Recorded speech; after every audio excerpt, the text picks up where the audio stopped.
You're dead to me. Those 5 words would haunt Hope Martinez long after the monitors stopped beeping and the chemo drips ran dry. She was 29, sitting in a chilly exam room at Houston's Texas Medical Center, one hand on the edge of the paper-covered table, the other resting on the triple stroller where Ava, Noah, and Eli, 4 months old and milk-drunk, made soft little noises. The gynecologic oncologist's voice was calm. Practiced. Stage 2 cervical cancer, Ms. Martinez.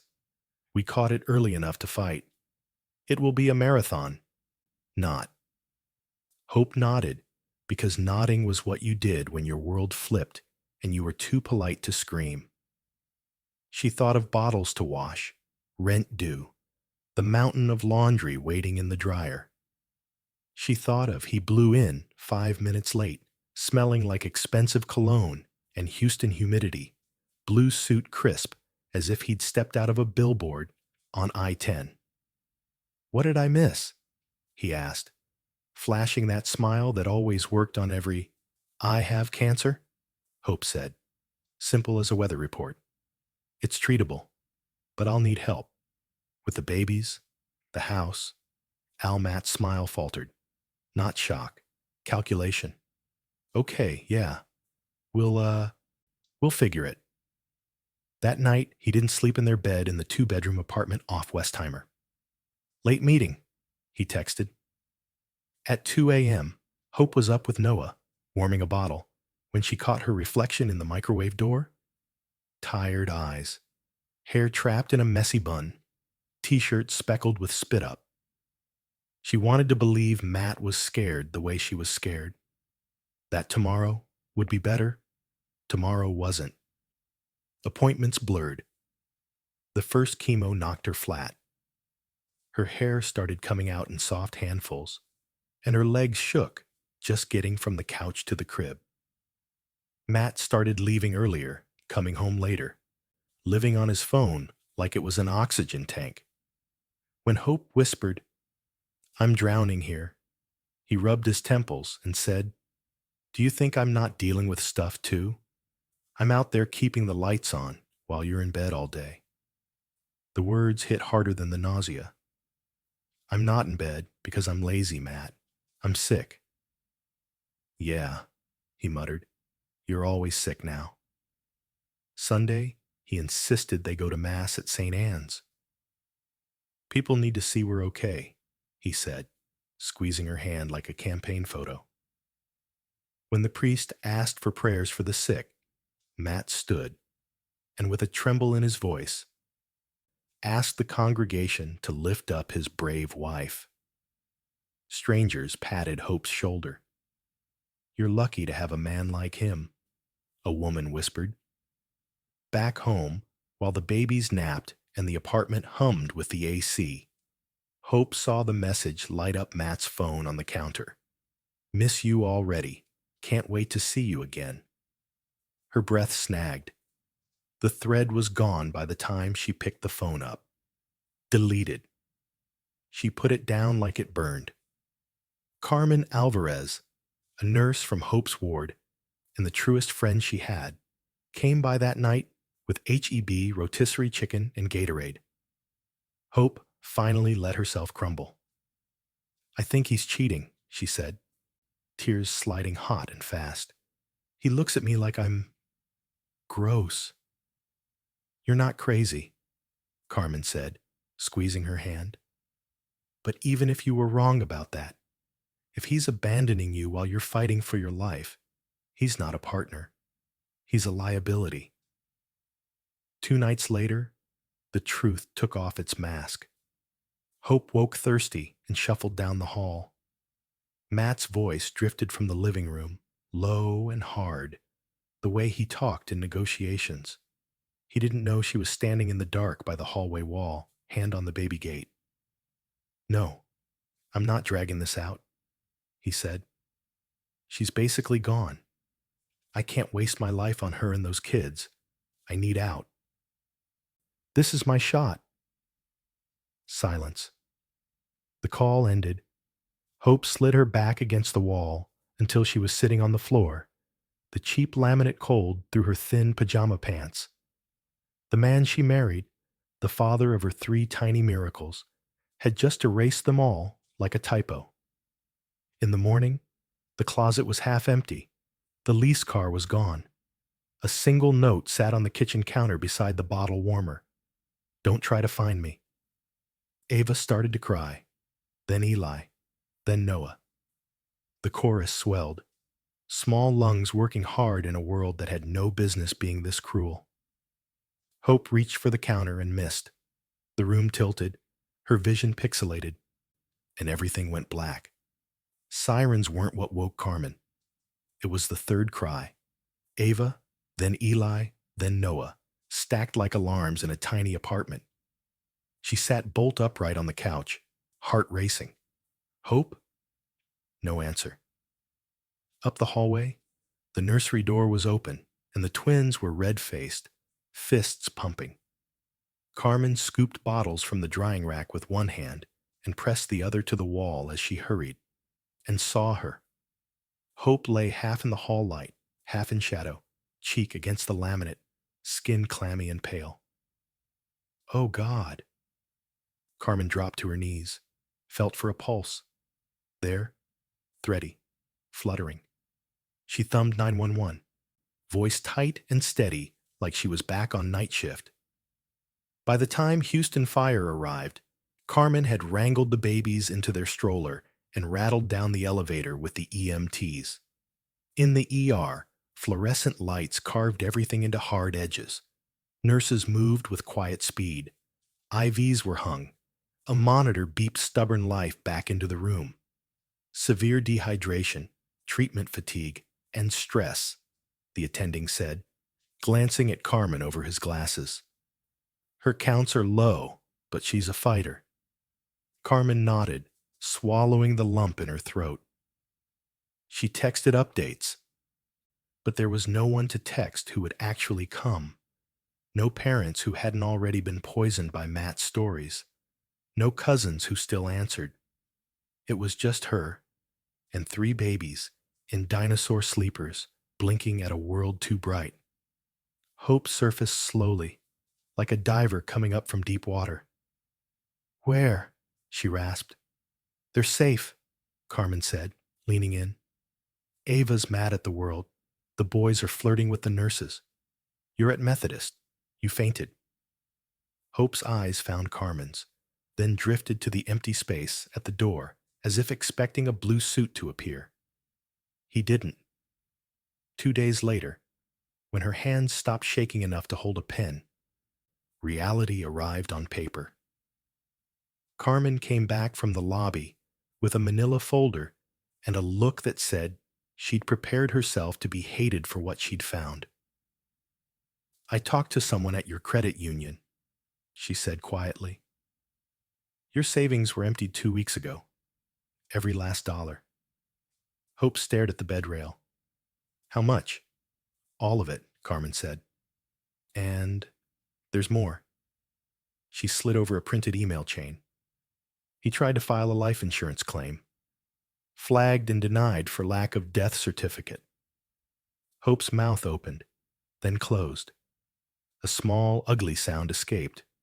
Half laugh, half sob. "He wanted me gone so clean he went shopping for paperwork." Carmen squeezed her shoulder. "We are not letting him write your ending." The hospital social worker found Carmen on the unit later with a stack of brochures. Legal aid, women's shelter resources, oncology support. "We can mark Ms. Martinez's chart confidential," she said. "We can discharge her to a safe location."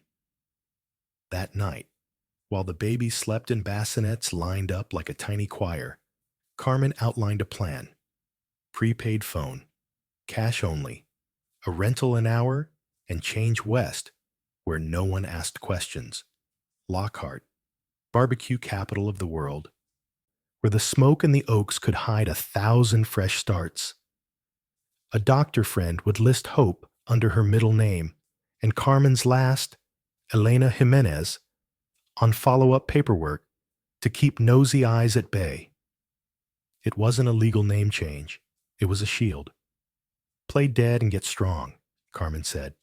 When you come back loaded. Hope stared at the ceiling tiles, counting them like prayers. He took my money. He took my reputation. He won't get my name. They discharged her at sunrise on a Tuesday. Carmen drove her west in a borrowed SUV, the baby snoring, the city shrinking in the rear view. They passed Boosie's billboards and hay bales and a sky so wide it felt like mercy. The rental house had 2 bedrooms, a sagging porch, and a kitchen that rattled when the train went by. It was perfect. In Lockhart, Elena learned the slow ways. The HEB cashier remembered her kids' names by week 2. A retired teacher next door left tamales on the porch with a note, "For the mama with 3." The oncologist in San Marcos adjusted the chemo schedule so she could function. On good days, she walked them to the park and let the sun warm her scalp. On bad days, she counted breaths and let Carmen hold the line. Then one afternoon, Carmen showed up with her phone in a death grip. "You need to sit down." On Facebook, there he was in a black suit at St. Anne's, jaw set just so, a hand on a closed casket draped in lilies. The caption, "Celebrating the life of my beloved wife, taken too soon. Please pray for me and our children." Below, comments bloomed like mold. "So sorry for your loss. You're so strong, Matt. Anything you need." Hope pressed her thumb to the screen as if she could smear the lie. "He gave me a funeral." Carmen's voice was soft steel. "Let him tell the whole world you're gone. Let him build a brand off a ghost. We'll make him wish you stayed dead when you walk in and ruin the show." Hope looked past the phone, past the porch and the oak tree, and the thin blue line of highway. "Then we train," she said. "I'm not finished." In Houston, Matt raised a glass at a condo with a view of the skyline and told a woman with movie star hair, "It's just us now." In Lockhart, Elena, Hope, set an alarm for 5 a.m., mixed formula in the quiet, and began the long work of coming back to life. By August, Lockhart heat pressed on the little rental like a hand. Hope, Elena, to everyone south of Austin, learned the rhythms.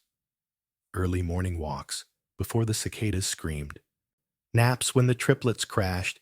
HEB runs with a cart that always needed one more pack of diapers.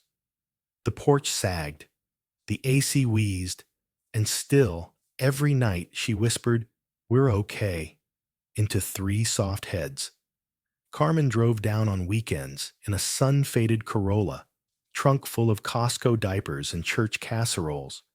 She kept receipts, asked questions at the clinic, and showed up with a prepaid phone wrapped in brown paper. "Use it only when you have to," she said. "No social, no tagging locations. Ghosts don't post." Hope's hair prickled back in stubborn half-inch curls. On good days, she pushed a double stroller while wearing one baby in a sling and waved to the older vet who fed feral cats behind the laundromat.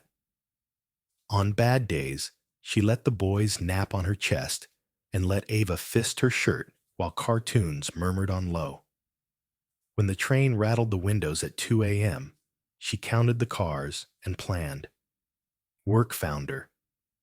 Mrs. Pritchard on Maple needed help, folding laundry. The youth pastor's wife needed a sitter 2 afternoons a week. A Main Street antique shop needed someone to Windex glass cases and smile at tourists who drove down for brisket. It wasn't glamorous, but it was cash. And cash stacked slow and honest in a coffee tin above the fridge. One night, while bottles sterilized in boiling water, Carmen slid her phone across the table. "You need to see this." A glossy profile filled the screen, Local magazine, Skyline on the cover. Headline, Houston's Heart. Widower builds Hope Rising Foundation to fight women's cancers. There was Matt, jawline sharp, a hand on a lectern branded with her name. Beside him, a woman in a white jumpsuit, hair like a shampoo commercial. Smile weaponized. Valentina Cruz, TV lifestyle host. The caption? Together, they're turning pain into purpose. Hope forced herself to read every lie. He'd sat bedside through his wife's final moments. He'd vowed to raise their triplets with compassion. He'd founded a 501c3 to spare other families the grief he knew too well. Her stomach turned. He took my name, she said. He took my grief and put it on a brochure. Carmen's mouth was a hard line. He also took your money, and he almost took your insurance. I've started a folder. She tapped her tote. Copies of the emptied account, the denied claim, screenshots before he deletes things. We'll need more, but it's a start. Hope stared past the kitchen into the dark yard, where a porch light caught dust like snow. The old her would have fired off a text, a threat, a wild demand. The new her measured. If we swing, we don't miss. Then we build, Carmen said. You get stronger. I keep digging. When we hit live on camera. Weeks rolled into a Texas fall. Football flags popped up on porches. Bluebonnet seeds went into soil. Hope learned to time nap schedules like train tables.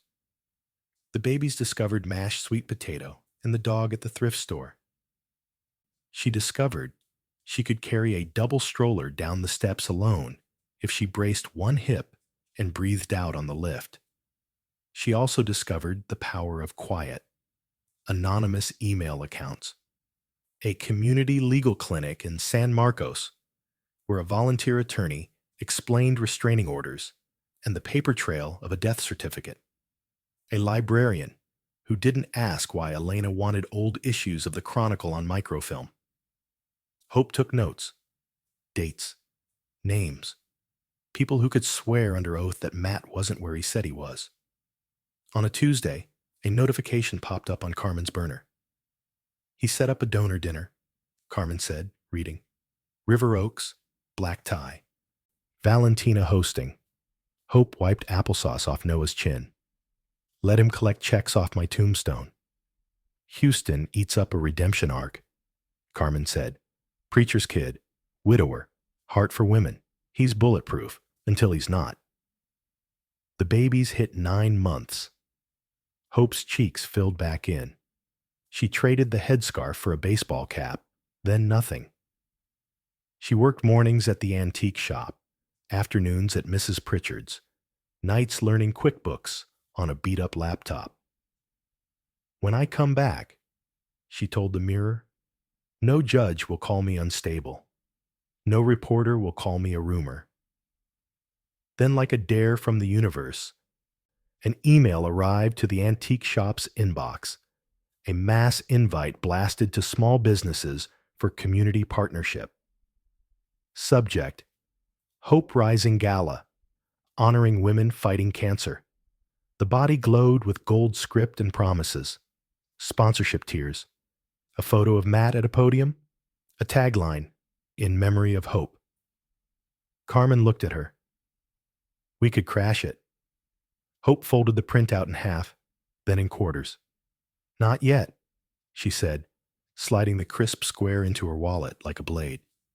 Let him climb. Cliff's higher from up there, Carmen agreed. Across the state, in a penthouse high above the loop, Matt clinked flutes with Valentina under a chandelier.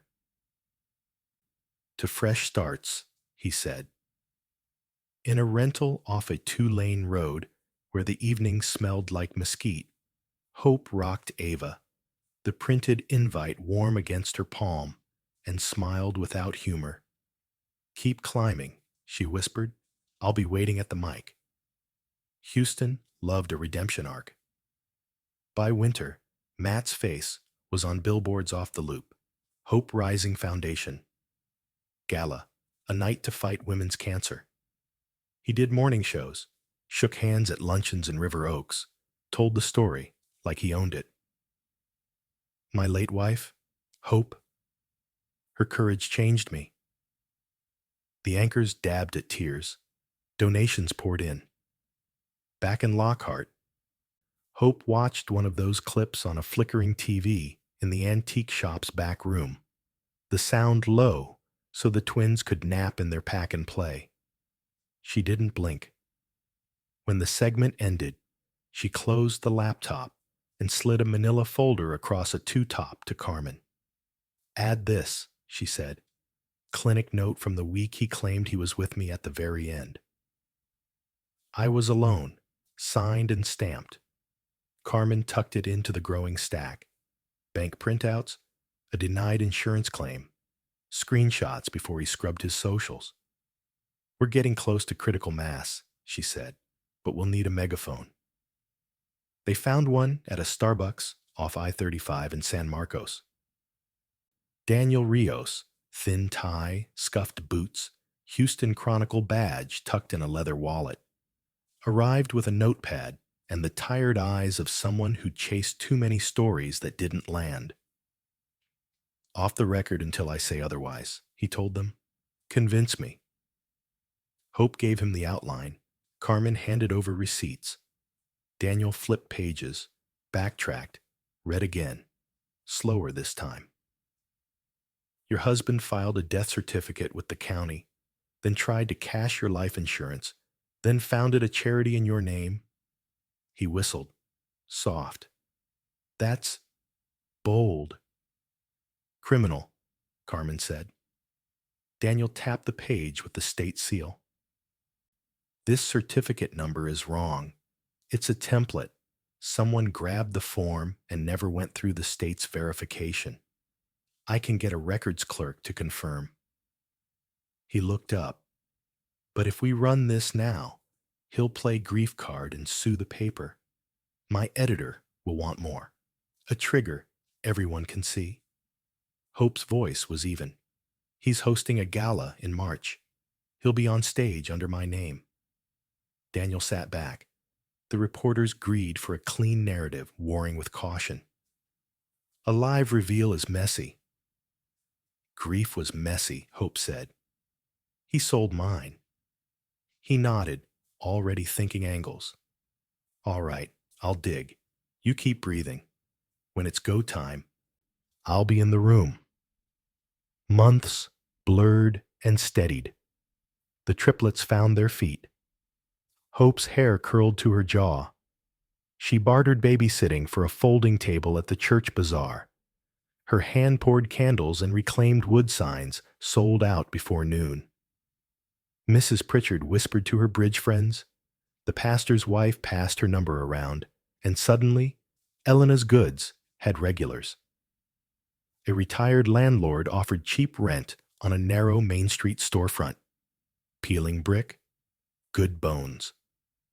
Hope painted it herself, on nights the kids fell asleep early, rolling sage green over nicotine yellow until the room felt like a breath. She kept the sign simple, elm and ember, no last name, no story on the wall, just light. Meanwhile, in Houston, the gloss on Matt's life began to peel for someone who mattered. Valentina Cruz hit her marks on camera, laughed on cue, plugged the gala between segments about sheet pan dinners and spring fashion. But at home, the house felt too quiet when Matt was at meetings, and too careful when he was there. Why do we never talk about her? She asked one night, curling her legs under a blanket while he scanned emails. Because she's gone, he said, not looking up. It hurts. Valentina's jaw tightened. She'd paid a private investigator to pull the death certificate just to quiet the wrongness pricking the back of her neck. The report came back with a yellow flag. State validation incomplete. When she confronted Matt, he laughed. Bureaucracy, he said. Texas can't get out of its own way. Then she found the forwarded transfer in his archives. Money pulled from an account labeled Morales Estate weeks after the supposed date of death.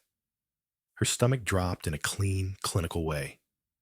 She took a test in a tiled bathroom with too much marble and not enough warmth, and watched 2 pink lines bloom. "I'm pregnant," she told him. "That's great," he said, thumbing a text. "Keep it off Instagram. PR's tight until we close a sponsor." She stared. "Are you happy?" "I'm focused," he said. Something calcified inside her. That night, when he went to meet donors, she opened her laptop and typed into a search bar, fingers trembling, "Hope Rising Widow Fraud." Buried in a small Austin blog, she found a comment from a burner account dropping hints about bank transfers. She followed a breadcrumb to a Proton mail address named like a church potluck, L members Sar. Valentina hovered over the keys. Then she wrote, "I don't know who you are. I think the first wife isn't dead. I think he forged everything. I also think he will do to me what he did to her. Can we talk? Somewhere no one sees us?" Across the state, in a shop that smelled faintly of cedar and vanilla, Hope's phone buzzed on the counter, while the triplets stacked blocks at her feet. She read the subject line twice, then 3 times. Carmen rang a second later. "You see it." "I see it," Hope said. The room suddenly very still. "What do we do?"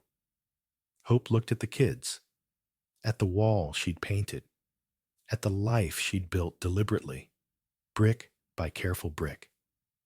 "We set the meeting," she said, voice steady. "And we make sure she brings proof." They picked a place where no one stares, because everyone's staring at the beef jerky wall, Buc-ee's off Highway 71. The Saturday rush hummed. Families and Astros teas, iced fountain drinks the size of flower vases, a cartoon beaver grinning from every aisle. Hope parked her second-hand Corolla under a live oak, kissed each kid on the head, and left them with Carmen and a Tupperware of cheddar bunnies. Inside, near the barbecue counter, a woman in a navy cap and oversized sunglasses clutched a plain canvas tote. She wasn't TV-ready Valentina, all lashes and studio lighting. She looked like any other tired Houston 20-something in a hoodie, but her hands shook around a Dr. Pepper. "Valentina?" Hope asked low. The woman flinched, then nodded. "You're Elena?" Hope held her gaze. "Call me Hope." Val's throat worked. "He told me you were gone." She swallowed. "He told everybody." "Proof?" Hope asked. No apology, no preamble. If they were doing this, there wasn't room for soft edges. Val opened the tote and slid a flat case across a two-top by the Kalachi window. Inside, an ultrasound photo, a thumb drive, and printed emails. Matt's signature looped at the bottom of a scanned affidavit of widower status. A bank transfer, labeled Morales Estate to a Shell LLC. A calendar invite, gala script rehearsal, honor late wife. Note, pause for applause. "I copied what I could while he showered," Val whispered. "He thinks the death certificate is real. He thinks I won't ask questions because—" She glanced at the sonogram. "Because I'm pregnant and grateful." Hope absorbed the pages. Face unreadable. "He threatened you yet?" "A week ago. I asked about the certificate number. He smiled like a minister and said, 'God forgives curious wives, but judges disloyal ones.'" She managed a bitter laugh. "He cares a lot about optics." Hope slid the ultrasound back, kept the rest. "You don't owe him your future," she said. "Not you, not my kids. He made choices. We make ours." Val's eyes filled. "I thought I was the second chance in his redemption story." She wiped her cheek with the sleeve of her hoodie. Turns out I'm a prop. Behind them, a crew in Buki's polos shouted, "Fresh brisket." The smell of smoke and brown sugar washed the corner. People flowed around them. Nobody noticed two women trading a life back and forth. "Gala's in 2 weeks," Val said. "He wants me stage right, smiling. The script has a line where he says, 'Hope taught me how to live.'" The word stuck in her teeth. "I can get you on the guest list under a donor's name. Or, if you want quiet, Daniel can run the piece the night before." Hope pictured the chandeliers, the banner with her name, Matt milking every camera angle. She felt the scar inside her pelvis tug, a phantom reminder of hospital nights he never saw. "He built this on a lie," she said. "We ended in the light." Val nodded, relieved and terrified. Carmen slid beside them, casual as a shopper. "Security's good for about 20 minutes before they start recognizing the morning show face," she murmured. "We should move." Val pushed the tote across the table. "One more thing." She pulled out a folded sheet with Matt's letterhead. "Temporary guardianship consideration." He'd drafted it the month Hope collapsed. Language about unfit mother, failure to thrive, permanent placement. It wasn't filed. It was worse. It was a plan. "My investigator found it in an old drive," Val said. "He wrote this before he grieved." Hope's jaw tightened. The paper felt heavier than it looked. "Thank you," she said, meaning more than 2 words could carry. Val's phone buzzed. "Matt, where are you?" Sponsor brunch moved up. She typed fast. "In line at HEB, need ginger ale." She locked the screen and exhaled. "If he guesses?" "He won't," Carmen said. "And if he does, he still won't expect what's coming." They stood. Hope reached for Val's hand. "When this blows, you'll need your own exit plan," she said. "Cash, lawyer, a safe place. I can help." Val squeezed back, a drowning person feeling ground under her feet. "I'll bring the original files the night of the gala," she said. "If I hesitate, push me." Outside, the January sun was clean and bright. Hope walked back to the Corolla, slid into the driver's seat, and watched Valentina merge into a stream of trucks and minivans. The triplets kicked their sneakered feet against the back of her seat. Carmen buckled in, eyes on the road ahead. 2 weeks, Carmen said. 2 weeks, Hope echoed. Her phone chimed again. An email banner rolled across the screen. Hope Rising Gala. Final run of show. Under the sponsor logos, one line gleamed like a dare. 8:05 p.m. Moment of silence for the late Hope Morales. Hope smiled without humor.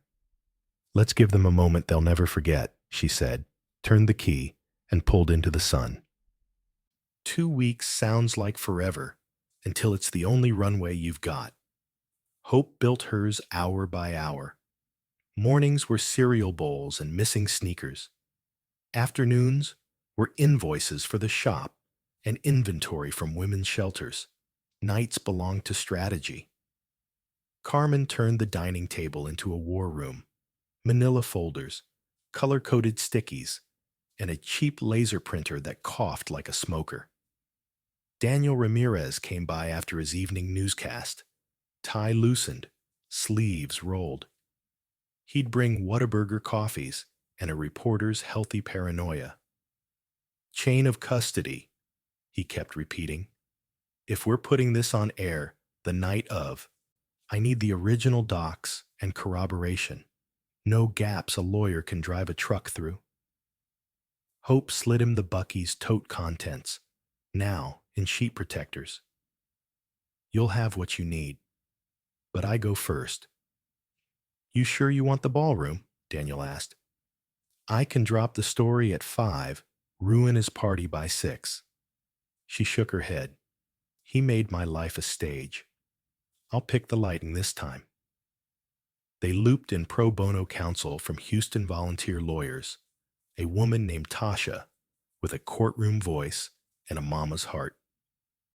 Tasha drafted an affidavit about the forged death certificate and prepped Hope for the worst. If he tries to play custody games after this, we're ready. Keep the kids' routine. Keep receipts. Keep calm. Valentina checked in under a burner number. Never text. Always brief calls from grocery store parking lots. Some nights she sounded steady. Others, brittle as glass. He rehearses in front of the mirror, she whispered once. Times as pauses. Practices tearing up when he says your name. Actors forget lines, Hope said. We'll give him a new script. The Gala PR machine flooded Houston. Billboards on I-10, morning show spots. A glossy donor packet with Hope's silhouette in pale pink. Hope Rising Gala, honoring the late Hope Morales. The language was a dare. Hope clipped one for her file and stuck another to the fridge with a magnet shaped like Texas. The triplets pointed at it while spooning applesauce.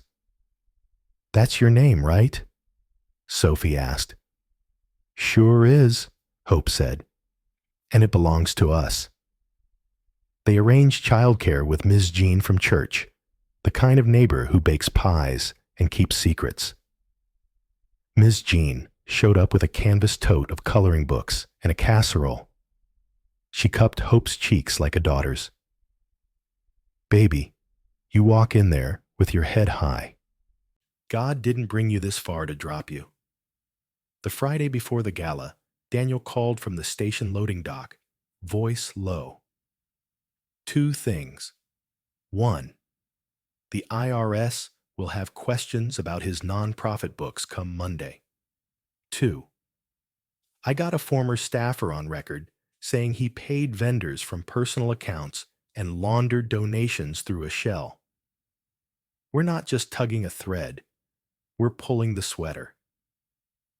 Save the pull for 8 o'clock, Hope said. I want the room to hear the stitch snap. Gala day arrived bright and cold, the kind of Houston winter morning that makes live oaks look extra green. Hope dressed slow.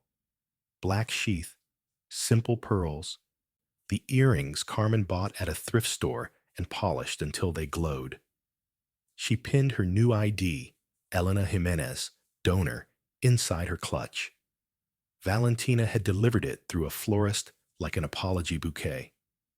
At noon, a final call with Tasha. At 2, Ms. Jean settled the kids with Disney Plus and cut fruit. At 3, Carmen talked through the run of show one more time. He opens with the origin story, Carmen said, tapping the program. Then the tribute video. The one with stock footage and your name. Moment of silence at 8:05. That's your cue. And if security balks? Hope asked. Carmen smiled. I didn't spend 20 years running hospital floors to be scared of a clipboard. I'll get you to the mic. Sunset poured copper over downtown glass when the Uber glided up to the JW Marriott valet. Donors in sequins and dark suits drifted under heat lamps, clutches tucked like footballs. A banner stretched over the entrance. Hope Rising in serif gold. Hope's feet found the marble like they belonged. Carmen's hand pressed warm at her back. At check-in, a woman with a headset glanced at the list, found Elena Jimenez, and circled it in pink. Thank you for your support, she chirped, oblivious. Inside, the ballroom was a chandelier dream. Mini crab cakes floated past on trays. A jazz trio brushed a standard in the corner, and the stage glowed soft like a promise. On the far wall, looping B-roll, pink ribbons, clasped hands, a stock photo of a woman looking out a window, supposed to be Hope. Backstage, Matt checked his cufflinks and his smile in a narrow mirror. Valentina stood to his right in a fitted sapphire gown, a tiny bump hidden by ruching, lips pressed so tight they whitened. He squeezed her elbow. Remember, soft eyes at the tribute, he murmured. Think of the donor's kids. She nodded without looking at him. Her phone buzzed in her palm. You in, from an unsaved number. She slid the device into her clutch without answering. At 7:59, Daniel took his position near the press riser, mic tucked away, credentials visible. He caught Hope's eye across the room and gave the smallest nod. Tasha texted one word, steady. The MC warmed the crowd. Matt was introduced with the kind of bio that makes people stand. Cameras rose like sunflowers, turning toward the stage. Hope felt her heart climb her throat and decided to let it. Fear means you're alive. And now, the MC said, voice butter smooth, a moment to honor the woman who inspired it all. Please join us for a moment of silence for the late. Carmen leaned close. Ready? Hope folded her clutch under her arm, smoothed her dress, and stepped toward the aisle as the first notes of a piano swell filled the room. Somewhere behind her, a security guard lifted his head. Somewhere to her right, Valentina's hand trembled over the release latch on her clutch. The room bowed its head. Hope lifted hers and moved. Every head bowed.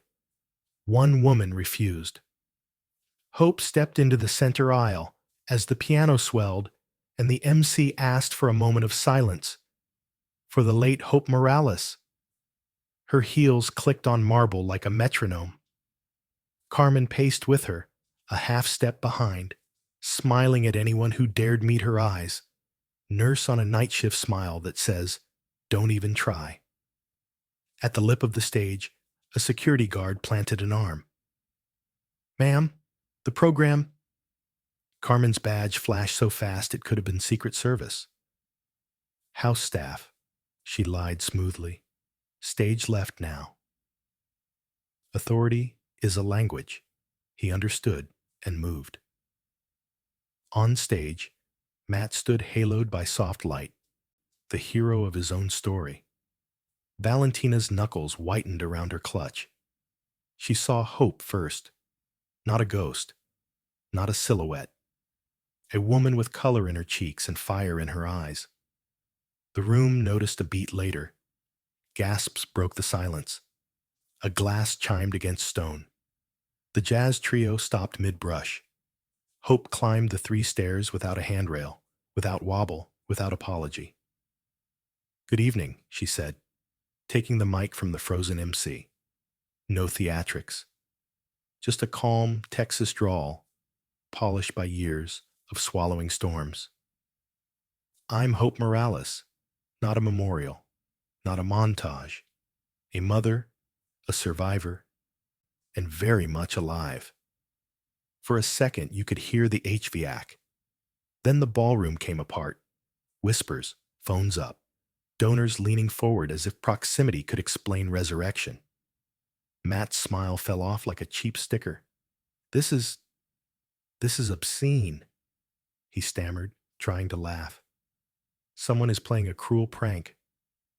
Hope turned her head, slow and precise, the way a surgeon finds the right vertebra. Hi, Matt. He flinched at his own name.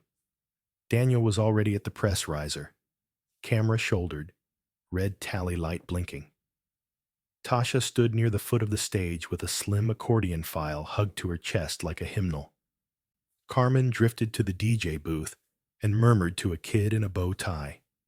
He nodded, hand hovering over the laptop's spacebar. Valentina took one step back, then another. Her lips trembled. The ring on her left hand gleamed under the spots. She swallowed hard, eyes on Hope. A plea, an apology, a warning, or all 3. Hope faced the crowd. 5 years ago, while I was in chemo and our triplets were 4 months old, my husband emptied our accounts, filed a false death certificate, and told the world I was gone. He built this brand on my name. She gestured at the banner, Hope Rising, and let the words hang. Tonight he asks you to honor me with a moment of silence. I would prefer a moment of truth. A woman at table 6 stood, hand pressed to her pearls. Lord have mercy, she whispered, not quietly. Matt found his voice, the one that worked on rotary breakfasts and news hits. She's unstable, he told the room, palms out. We lost her years ago to illness and... Roll it, Hope said. The DJ hit space. The tribute reel froze, then flickered. The screens filled with something uglier than stock footage. A scanned Texas death certificate stamped rejected, incomplete. Bank transfers from a widows and children fund to Herrera Consulting LLC. A pre-filled life insurance claim denied in a neat corporate email. A second later, a grainy voicemail waveform pulsed over the hotel PA. Matt's voice, caught on a late-night call, brittle as glass. I can't waste my life on her and those babies. She's basically gone. The room recoiled. Someone cursed under their breath. Someone else started to clap and stopped, confused by their own hands. Matt lunged for the laptop. Carmen was there first. Sir, she said pleasantly, don't trip. 2 security guards converged, looking for orders. Nobody gave them any. The donors weren't moving. The city's money strapped to Chiavari chairs, eyes huge. Valentina lifted her hand to her mouth. Then, with deliberate care, she slid off her ring. It struck the stage with a bright, traitorous clink. The sound went through Matt like a taser. Baby, he started. She stepped away from him. Don't, she said, voice shredded. Daniel edged down the aisle, camera still up. Ms. Morales, he called, from just below the floodlights. Do you have originals for these documents? Hope held up the accordion file Tasha had pressed into her palm. Certified copies, chain of custody, and a letter he signed the night he left. She looked at Valentina. Which Mrs. Herrera provided this afternoon. Every head swung. Valentina's chin lifted a fraction, fragile, furious dignity. For the record, she said, voice low but steady into a table mic. He rehearsed his tears. Matt spun, cornered animal now. Enough, he barked, snatching for the soundboard. A guard grabbed his wrist. The mic howled with feedback. Across the ballroom, the double doors opened. Blue windbreakers slipped in along the walls, flanked by uniformed HPD officers. Daniel's camera found them like a magnet. Carmen leaned toward Hope, breath warm against her ear. You wanted a moment, she murmured. This is it. Hope stepped back to the mic, steady as a courthouse column. I didn't come for revenge, she said, and meant it. I came for my name. The lead agent reached the stage, eyes on Matt, hand lifting. And the ballroom lights went out. The chandeliers died mid-breath. Gasps. Then the soft panic of 100 chair legs scraping marble. Phones lit up like fireflies. Only the red exit signs glowed. Stay calm, the MC shouted into a dead mic. Hope's voice cut through the dark anyway. Nobody run. She didn't yell. She didn't have to. The calm lodged in her chest traveled. Carmen's hand found her elbow. 2 steps back. Edge of the riser. Somewhere left, a door slammed. Metal clattered. Daniel's camera light snapped on. A clean square of white that skimmed the stage and caught a suit jacket disappearing behind the velvet drape. Back hall, Daniel said, already moving. Tasha shoved the accordion file into Hope's hands and peeled off after him. The DJ, bless him, had a battery pack. The projectors flickered once, then back to black, but the speakers hummed alive just long enough to replay 4 seconds of that voicemail. I can't waste my life. Before cutting again. Nobody laughed now. HPD. A voice barked near the doors. Everyone remain seated. The blue windbreakers split, one pair toward the service corridor, one toward the ballroom kitchen. A maitre d' cracked a glow stick and slid it along the floor's edge. The room learned a new color, emergency green. Hope didn't chase. Her work wasn't in the hallway. It was here, holding a center for every stunned donor, an intern, and survivor who'd been told her name was a charity. She stood tall, the file hugged to her ribs like something living. In the service hall, Matt ran. Trays rattled. A bus tub hit tile. A cascade of forks pinged after him like metallic rain. He hit the kitchen swing door with a shoulder and skidded onto slick tile. A line cook froze, ladle in midair. Matt slipped, grabbed a speed rack, righted himself, knocked a sheet pan of Parker House rolls into orbit. He aimed for the loading dock. "Sir, stop." An officer's beam found his back. Matt pushed harder. The night air at the dock was humid and thick with fryer smell. A catering van idled. Matt grabbed the handle. Locked. Boots pounded behind him. He darted left, toward a stack of linen hampers, and his shoe hit a puddle of melted ice. For one graceful second, he was airborne.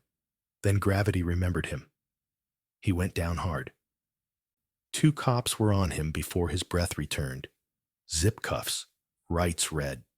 "This is a mistake," he panted, a wild laugh breaking under the words. "She's not. She's—" The cuffs clicked. The sentence never found an ending. Back in the ballroom, the chandeliers blinked to life. The crowd looked different in full light. Less glitter, more faces. The MC stood frozen, with a stack of note cards he'd never use again. Hope stepped back to the mic, which had decided to live. "You don't have to applaud," she said. "Just listen." She lifted the first page from the file. Certified rejection of the death certificate. Bank transfers. Emails. The rest is going to the authorities and the press. My name goes back to me tonight. The charity using it, that goes to the women you thought you were helping. Silence. And then, first at a back table, then down the line, one by one, donors rose. Not a standing ovation. A standing reckoning. Valentina walked up the stage stairs slowly, like each step weighed something. She wasn't wearing the ring she'd dropped. Up close, her eye makeup had cracked from tears. "I'm sorry," she whispered, not into a mic, just to Hope. "I didn't know.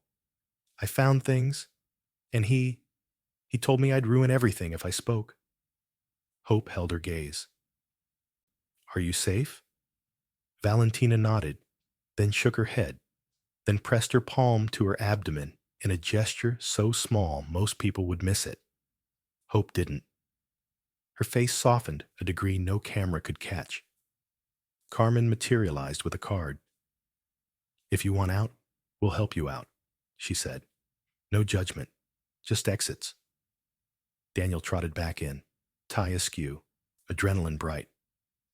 "Doc arrest on camera," he said, breathless. "You okay to go on record? We can protect your address, the kids' names." "Tomorrow," Hope said. "Not tonight. And it has to be about survivors, not just the scandal." "Deal," Daniel said, already texting his editor one word. "Confirmed." Security opened a side door to clear a path. The ballroom filled with soft talk, the rustle of shaken people making new decisions. Valentina tugged Hope's sleeve. "There's something else," she murmured, lips barely moving. He kept a separate stash, a contingency for if anything went wrong. Cash, drives, signatures. It's not on any ledger. Her eyes flicked toward the battery-lit DJ booth, then back. He hid it in the house behind a false back in the den cabinet. "I have the code, but his lawyer will get there by morning." Hope felt the old heat rise. Not rage, exactly. Use. Why tell me? Because I think you want him locked up for the full ride, Valentina said, voice thin but steady. And because I don't want that money funding whatever lie comes next. Carmen was at Hope's shoulder again, hearing only half, but reading the rest. We're not breaking laws, she said. We're preserving evidence, Valentina answered. You bring a cop, or a reporter, or both. Sirens sighed outside, already fading as the patrol car turned onto Main. The banner above the stage hung crooked now, the word Hope listing a few degrees, but it hadn't fallen. Hope squeezed the file once like a hand. Text me the address, she said. And the code. Valentina's phone buzzed in her palm. She turned the screen so Hope could see. A street in River Oaks, 6 digits, and one last line. Hurry. Midnight found River Oaks watered and asleep, sprinklers hissing across perfect lawns. A single HPD cruiser idled at the curb under a live oak. Daniel's SUV slid in behind it. Hope's dented Camry tucked in last, looking like it had snuck into the wrong movie. Valentina stood at the iron gate in flats and a borrowed hoodie, hair knotted, palms damp. Code's the same, she said, voice barely there. Detective Nguyen clicked his body cam on and handed her a clipboard. Consent to search, he said. You live here. You can authorize us into common areas and anything you have access to. She signed without asking for a pen. The gate whispered open. Inside, Matt's house smelled like money and lemons. The den was exactly where Valentina said it was. Wood-paneled, a leather sofa staged for magazine spreads, a credenza built into the far wall. False back behind the glass decanter, she said. Nguyen tried the cabinet. Locked. Valentina punched 6 digits, then pressed hard against the bottom shelf. The back panel clicked and slid an inch. Tasha exhaled.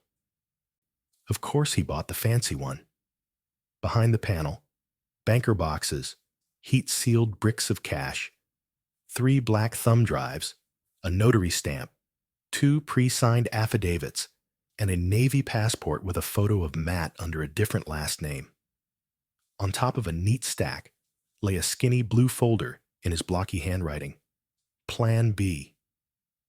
Hope didn't reach for it. She waited while Nguyen gloved up and passed items one by one to an officer bagging and labeling like a metronome. Daniel filmed wide. No rummaging, no touching, just light, angles, proof. Nguyen cracked the blue folder. Inside, a custody strategy memo, talking points to smear Hope's mental health, draft obituaries, 3 versions, a printout of a rejected life insurance claim with retry through agent number 2 scrawled beside it, and a photo, Hope, scarce hair under a scarf, holding all 3 babies in a hospital chair. The timestamp made her stomach drop. It was dated 2 weeks after the day he'd told the world she died. Everything okay? Nguyen asked gently. I'm fine, she lied, swallowing the quake down where it couldn't be used against her. Headlights washed across the foyer. A fist hammered the door. A man's voice bellowed, You don't have authority to be here. Nguyen didn't flinch. He holstered his flashlight and opened the door 6 inches. Evening, Mr. Rawlings. Gabe Rawlings, Matt's attorney, wore a black suit like armor and a pinched expression to match. This is an unlawful search.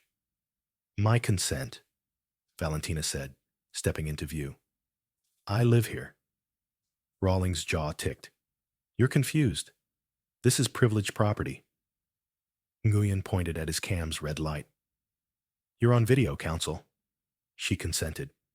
You can wait on the porch or call a judge. We're preserving evidence.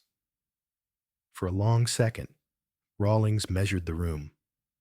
Then he checked his watch and backed away 3 inches, a retreat so small it made the victory taste bigger. "Keep bagging," Nguyen said, and the metronome resumed. Tasha pointed to a small tan envelope at the bottom of the cabinet, unmarked. Nguyen slid it into a fresh bag, then opened it over the credenza so the camera could see.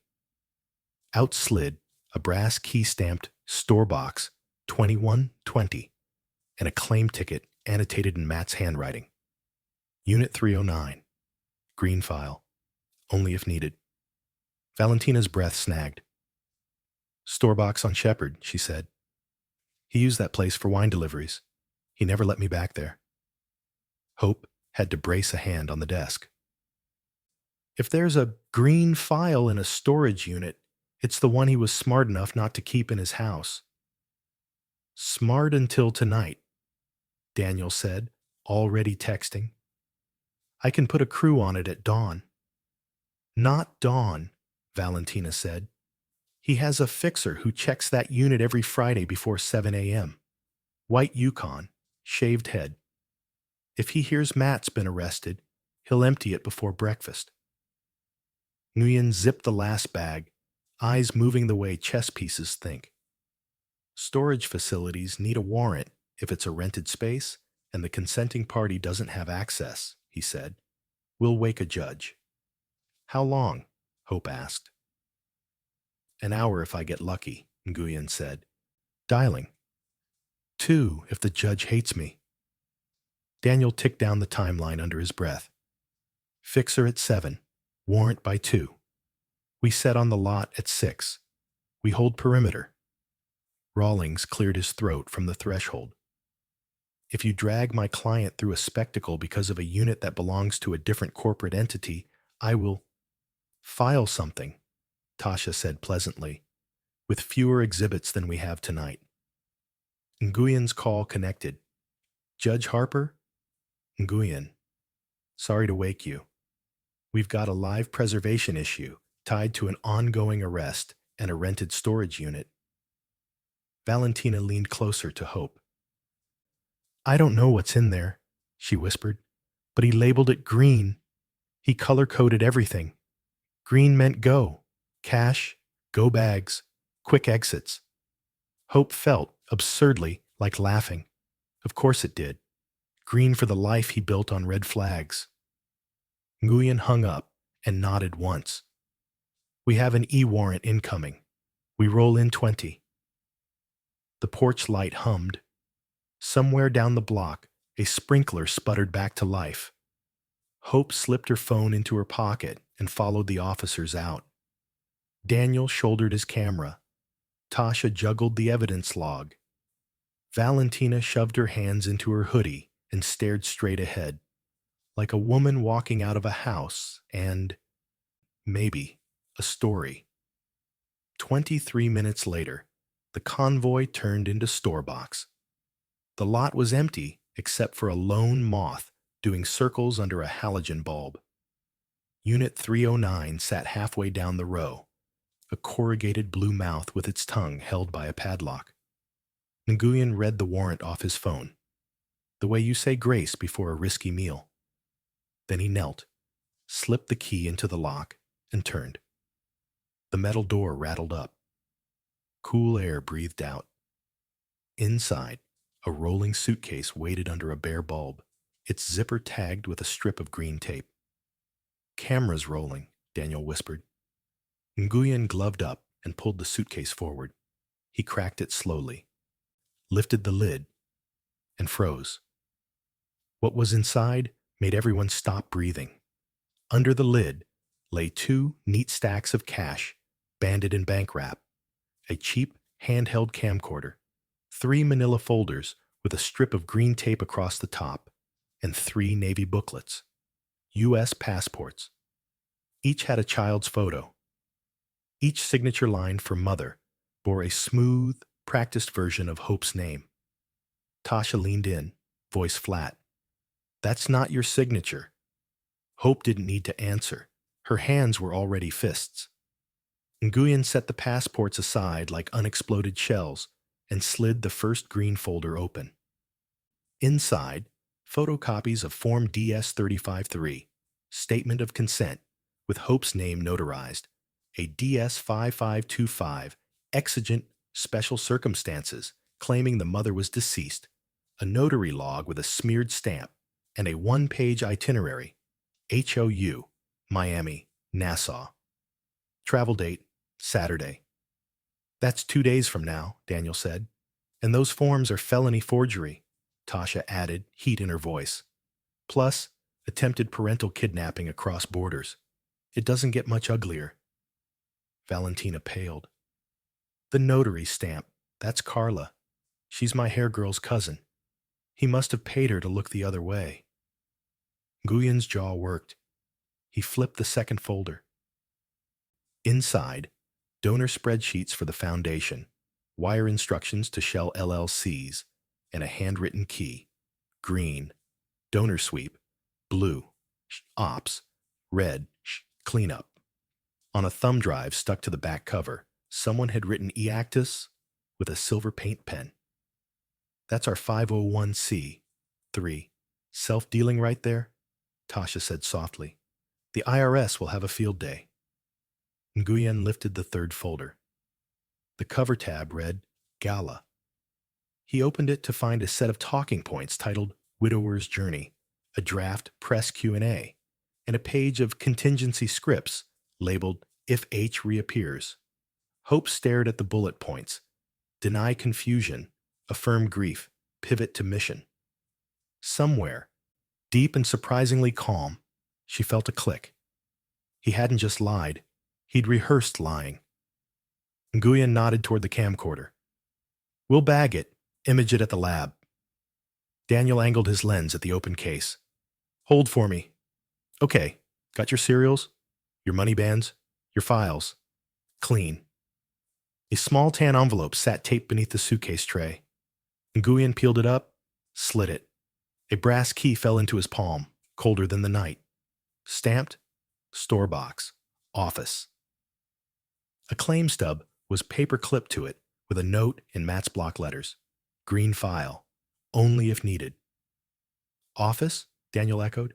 Manager's safe, Valentina said. He charmed the general manager once. Said he needed a backup in case of hurricanes. Nguyen looked straight into the storage unit's camera dome. We'll be needing it now. He was dialing the on-call DA for an addendum when headlights washed over the far wall. A white Yukon rolled slow past the keypad, paused at the corner, then tucked nose first into the row, like a shark slipping into a school of fish. Eyes up, Nguyen said, sliding the suitcase back toward the unit, not closing it, just enough to make the aisle less obvious. He gestured 2 uniforms to the blind side of the door.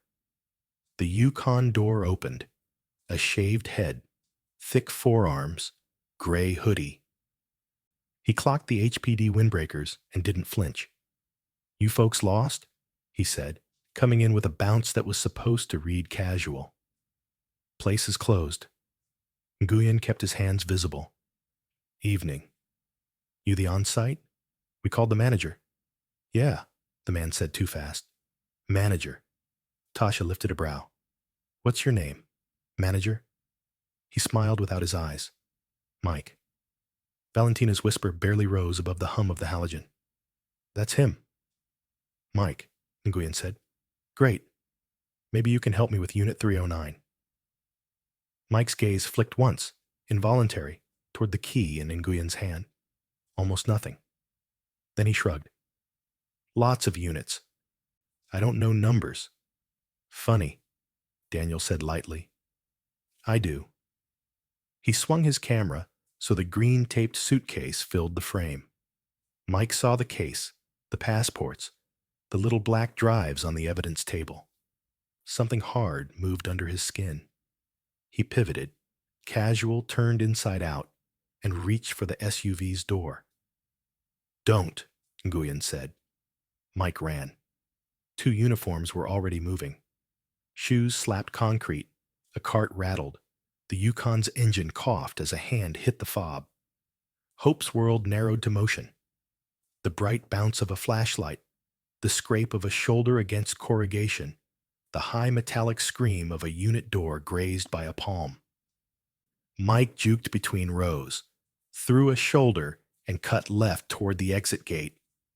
The keypad lit green under his thumb. He had the code, but Nguyen's cruiser slid across the mouth of the lane, boxing the Yukon in and Mike out. "Hands!" an officer barked. Mike hesitated one heartbeat too long, then made the stupidest choice in the book. He tossed his phone under a neighboring roll-up and lunged for the fence. Valentina pointed. "Phone!" Daniel dove, palm flat to concrete, fingers scrabbling. "Got it." He came up with a dusty burner, screen spidered but alive. It pinged in his hand, an unread text blooming across the cracked glass. M. Wolf? Tasha looked at Hope. Matt spooked. Nguyen had Mike on the hood now, cuffs ratcheting tight, rights being read as lights from the cruiser painted everything blue.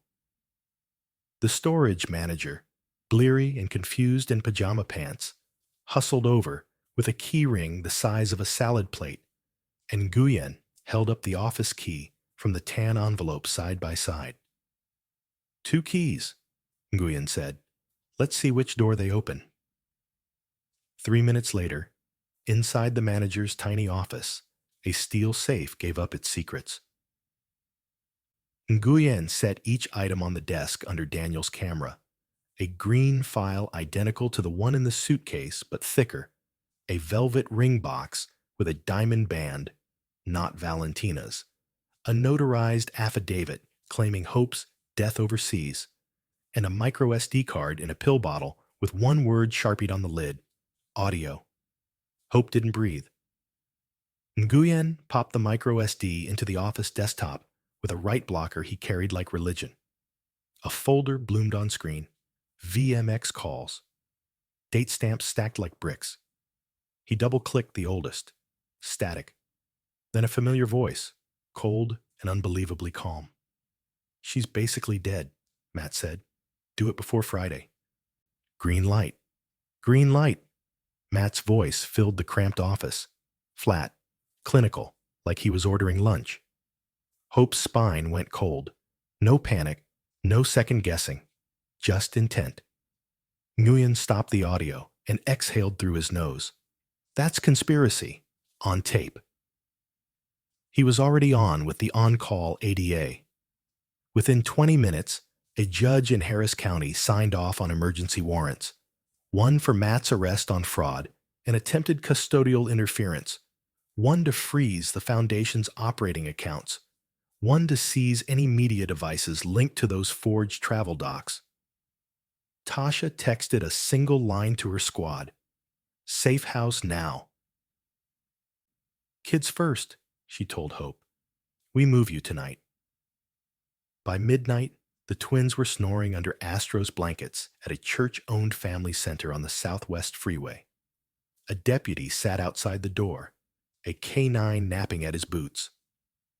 Tasha handed Hope a Whataburger coffee she hadn't asked for and a cheap flip phone she hadn't wanted. "Burner. Only me, Nguyen, and Valentina have the number." Valentina hovered in the doorway, wringing the strap of her purse. "I'll keep him on script," she said. "The gala tomorrow. He wants cameras. He won't run before he's adored." Hope nodded. He never could resist applause. Back at the storage lot, Mike, booked as Michael Garza, folded an interview faster than anyone expected. Nguyen slid a printout of the forged passports across the table and hit play on green light. Mike's shoulders slumped. "He wanted the kids before Saturday," Mike muttered, eyes on the gray table. "Said pick 'em up after soccer. I got the date wrong. I swear I didn't touch them." "Who's Wolf?" Tasha asked. "His encrypted handle," Mike said. "He doesn't use real names. Carla did the notary. He paid her. There's a boat in Bimini. After Nassau, they bounce. You're done bouncing, Nguyen said. Help us land him, or you eat all of this. By dawn, Ada Brooks had a plan built around Matt's favorite mirror, the foundation for her fight gala at the Galleria Hotel ballroom. The bank freezes would hit 2 hours before doors, starving his bar tab and tripping his temper. Nguyen's team would control every exit. Daniel's crew would be credentialed as media, Mike's hot, and Valentina, cooler than any of them expected, agreed to wear a wire for the green room. One line from Matt linking him to the forged documents, and the bracelets would click on stage. Are you sure? Tasha asked quietly as she clipped the transmitter under Valentina's silk lapel. Valentina nodded once. He made me part of his lie. I'm done being stage decoration. Hope watched it all assemble like a chessboard from a folding chair in the safe house hallway. The urge to hide fluttered at the edges of her ribs, then steadied. She'd already survived worse than a ballroom full of strangers. Nguyen stopped by with a paper sack from H-E-B, cut fruit, string cheese, a surprising tub of Bluebell. Eat, he said. Warriors need fuel. Hope smiled despite herself. You always this poetic? I coach Little League, he said. Same pep talks, higher stakes. At 3 p.m., the bank freezes hit. At 3:07, Matt's text lit up Valentina's wire. Why can't my card run? Fix this. At 3:11, where's Mike? He's not answering. At 3:15, a third ping shook the burner in Tasha's hand. Unknown. Wolf? She turned the screen toward Hope. He's poking the fence. Let him, Hope said. He'll walk right into the pen. By 6, Uptown was all sequins and black tie. A step and repeat draped in pink ribbons glowed under softboxes. A string quartet tuned near a wall of hydrangeas. Inside, table cards spelled out oil families and hospital donors in looping gold script. A blown-up poster of Matt held the caption, Widower, Advocate, Hero. Daniel checked his IFB. We're rolling, he whispered. Anytime he breathes, I've got it. Valentina slipped into the green room, wire live. Matt was there, pacing, bow tie loosened, a storm behind his eyes. Find the manager, he snapped. The bank's glitching. The AV guy wants a cashier's check. What is this? Breathe, Valentina said, voice a steady river. Smile for the cameras. This is your night. He stopped pacing. Our night, he corrected, smoothing her lapel.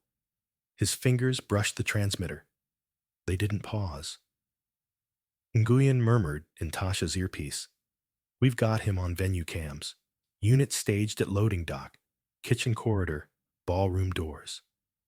Tasha pressed her mic. Copy. Hope. You ready? Hope stood in a borrowed black dress that fit like steel. The safe house deputy drove her and the kid's sitter to a side entrance. The twins stayed back in the van, oblivious under earbuds and Minecraft.